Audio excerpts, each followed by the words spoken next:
ও আমার মালিকেরও জায়গা খানি, ও আমার মালিকেরও জায়গা লিয়া মানুষ করো বোরাই। কয়দিন থাকবে বন্ধু তোমরা, ও মানুষরা কয়দিন থাকবে বন্ধু তোমরা।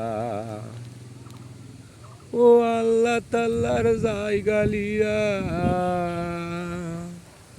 আল্লাহ তাল্লার জায়গা লিয়া করো তোমরা অহংকার অহংকার। কয়দিন থাকবে এই দুনিয়ায়, ও মানুষ রে কয়দিন থাকবে এই দুনিয়ায়। বন্ধুরা আমার, আল্লাহ তাল্লার নাম স্মরণ করে চলবেন ভাইরা আমার। দেখেন সব কিছু আল্লাহ তাল্লার, উনি আমাকে রোগ দান করছে এবং আদি বাগি দিয়ে থসে। বন্ধুরা আমার, চিরদিন থাকবে না কারো কিছু, সেই চিন্তা ভাবনা করে চলি। বন্ধুরা আমার, ভালো থাকবেন। আসসালামু আলাইকুম রহমতুল্লাহ বরকাতু। বন্ধুরা আমার, দেখতেই পাচ্ছেন সব কিছু আল্লাহ তাল্লার। বন্ধুরা